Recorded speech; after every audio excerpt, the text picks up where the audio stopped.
What is going on, everybody? Welcome back to the Nerdy Mark channel. I am Sid the Nerdy Mark, and this is my review of Raw and SmackDown for this week. Now, before we begin, I do want to mention that I am recording this on the 4th of July, which is, of course, Independence Day. So I want to wish everybody a very happy Independence Day. I hope you guys watched some great fireworks, ate some good barbecues, spent some time with friends and family and whatnot, but also take some time to remember why we celebrate the 4th of July, because this is the day that we gained our independence and became the United States of America. With that being said, let us dive right into WWE television for this week, starting off with Monday Night Raw.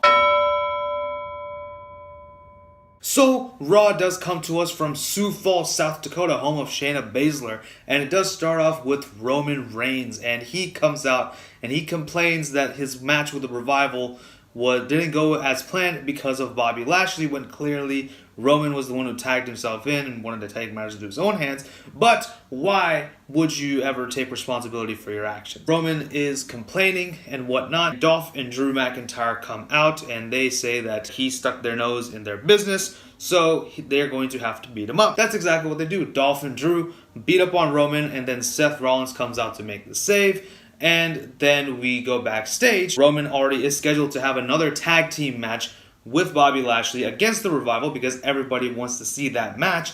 But Roman does ask for him to be able to tag with his Shield buddy Seth Rollins to take on Dolph Ziggler and Drew McIntyre. We have Roman Reigns pulling double duty because everybody wants to see more Roman Reigns matches. I enjoyed this segment, I guess. I mean, I'll be honest, I'm really not able to get into this whole whiny character for Roman Reigns, unless it is hinting at a Roman Reigns heel turn. But then again, we all know how Vince McMahon feels about Roman.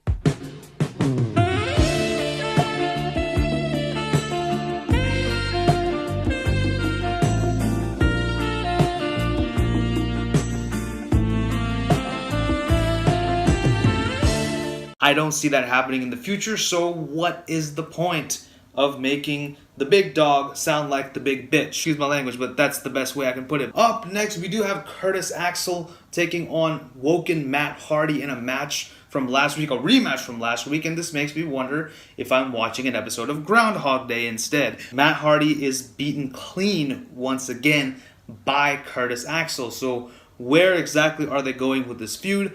I am very confused. I guess we'll just have to wait until Extreme Rules. So as per Kurt Angle's orders last week, Bayley and Sasha Banks have to go to counseling or they are fired from WWE. Again, why is Kurt Angle so invested in their friendship? So they go to counseling and they're met by a familiar face, Dr. Shelby, the person who helped with Team Hell No's counseling session. I was cringing quite a bit throughout this entire segment. I did not like it at all, and we're getting another one next week. Yay! How fantastic. This is exactly what I wanted. I don't want to see Sasha and Bayley fight. I want to see them go to counseling. Up next, we did have the Authors of Pain taking on Titus Worldwide. And long story short, this is a squash match again, which is exactly what they should be doing with the AOP for right now. And it does end when AOP hits the last chapter onto Apollo Crews to win the match. So now I am really excited for AOP. I'm glad they're still building them up. If they could now either have them feud with the Revival or team up with Roman Reigns, turning him heel, that would be great. And speaking of Roman Reigns, we do have our first tag team match featuring Roman Reigns, Holla Holla Players, and it is Roman Reigns and Seth Rollins taking on Dolph Ziggler and Drew McIntyre. I enjoyed this match. This was really good. All four guys are great in the ring. I loved seeing Drew and Roman interact in the ring. I kind of really want to see those two in a singles match. That would be fantastic. The match does end when Seth Rollins is trying to go for the tag on Roman. The Revival come out and ruin everything. So Roman and Seth do win via DQ, but the Revival do get involved. Up next, we do have the dark horse, in my opinion, of Monday Night Raw this week, and that was Baron Corbin coming out and demanding a public apology from Finn Balor because he cost their match last week. Finn Balor does come out and continues to make fun of Baron Corbin's outfit, saying that he looks like a waiter from TGI Fridays, and of course making fun of his haircut and whatnot.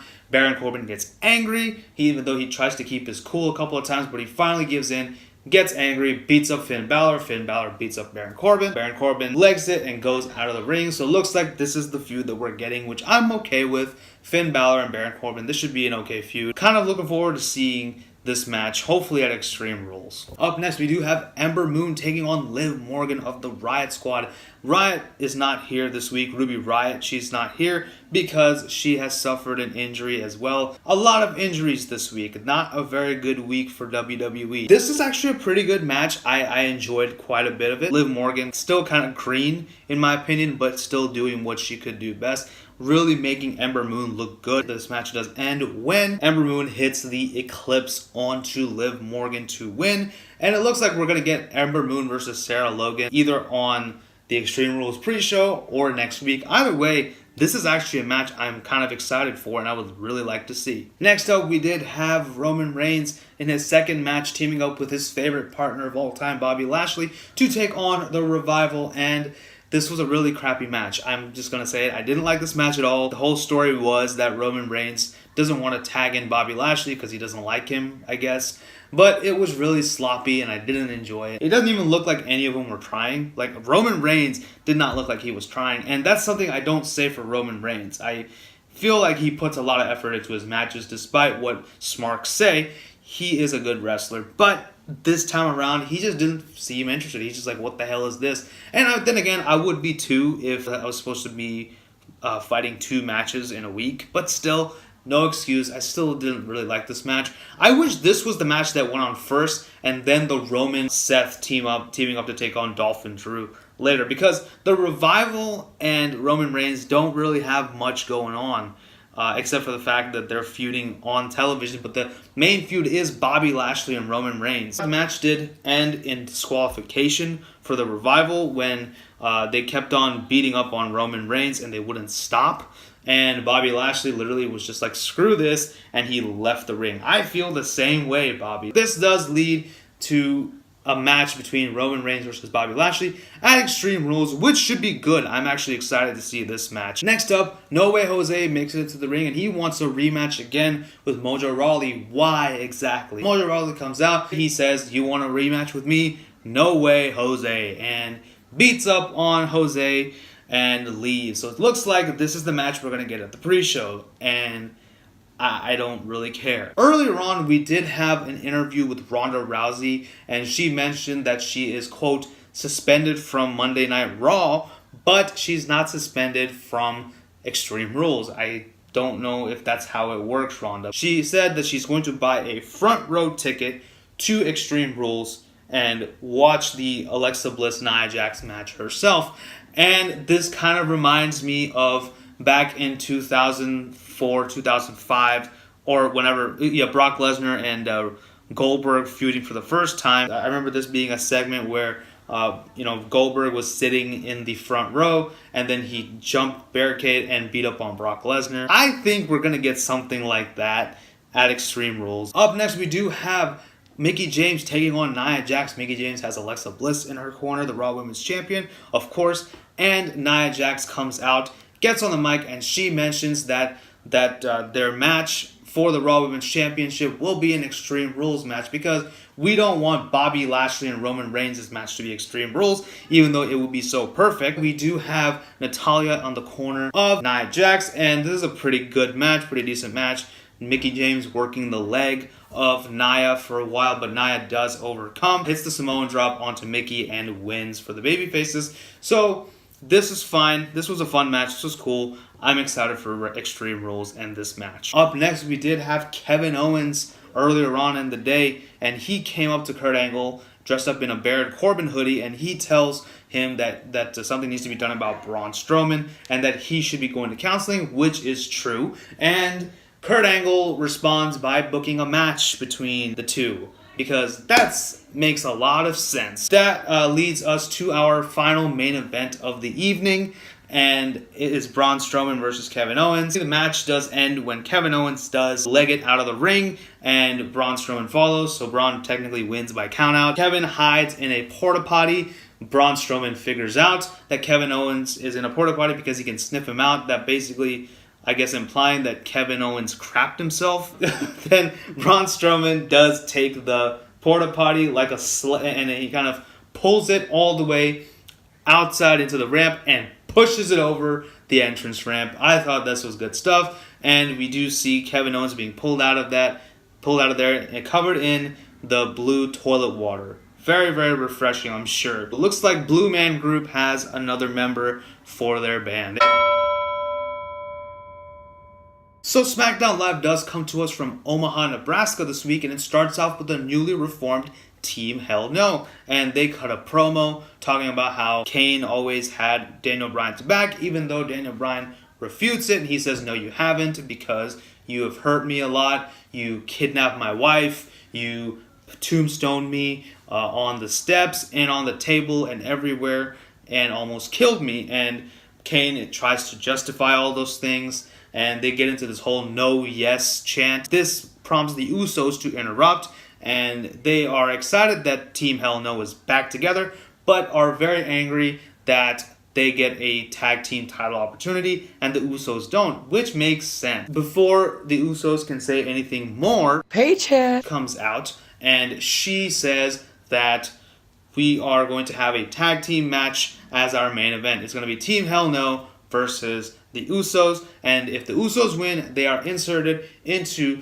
the Extreme Rules SmackDown Live Tag Team match. Next up, we do have Jeff Hardy continuing his open challenge for the United States title, and who answers it but the A-lister, The Miz, and this was a pretty good match, even though I wanted someone else, like maybe Ty Dillinger or something like that, to answer this challenge, but it's all good. I guess Ty is very happy with his new haircut and hanging out backstage. This is a good match, nevertheless, and this does end with Jeff Hardy being rolled up for the pin by The Miz, and The Miz has his foot on the ropes, which the referee catches, and Miz argues with the referee for a little bit. Jeff Hardy takes advantage of this, hits the Twist of Fate, Swanton Bomb, 1, 2, 3. Jeff Hardy retains, and it is, of course, announced that at Extreme Rules, it will be Jeff Hardy versus Shinsuke Nakamura for the United States Championship.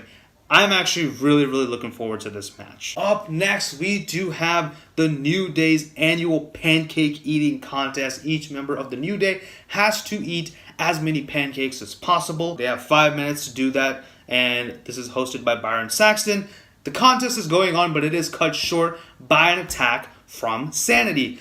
This is how they should have debuted, but instead they debut by losing to the Usos and Jeff Hardy on their first match. Wow, good booking, WWE. But then again, I do think this is kind of rectifying it a little bit, even though this is how they should have done it in the first place. Looks like this is our feud going into Extreme Rules, Sanity and New Day.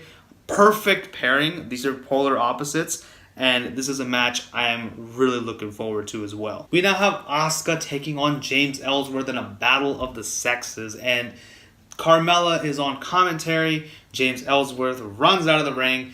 Asuka chases after him. The match results in a double countout. James Ellsworth tries to escape. Asuka has him on her tail, but Carmella disrupts it. She attacks Asuka from behind, and Carmella and James are looking tall.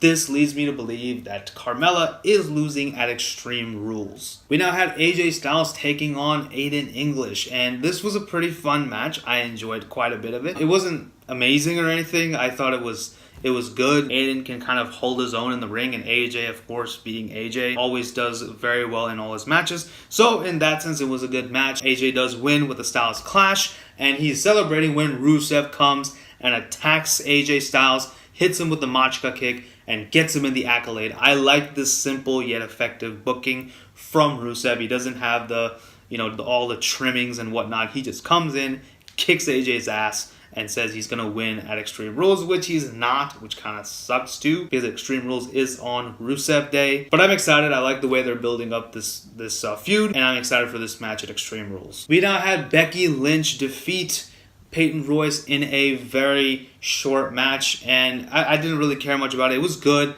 I liked it. I mean, they're giving Becky Lynch some momentum, and they're really putting over her disarm, her finisher, because she has tapped out Charlotte, Peyton Royce, Billie Kay, and Sonya Deville, who, by the way, is an MMA fighter, yet somehow she wasn't able to get out of a submission hold. This was cool. I liked it. Like I said, I'm glad they're building up Becky. So hopefully there are bigger things on the horizon for Ms. Lynch. It is time for our main event, Team Hell No versus the Usos in a pretty fun match. I really enjoyed this, and Team Hell No still got it, still have that chemistry, even though Kane is, of course, a bit slow right now, which is fine. I mean, he's getting old, he's mayor now, and so his mind isn't all there. The match does, however, end when it looks like Jimmy and Jay are going to pin Kane, but Kane chokeslams both Uso twins on the mat, then chokeslams another one onto Jay Uso and wins for Team Hell No. And SmackDown Live does end with the Bludgeon Brothers coming out, staring down Team Hell No,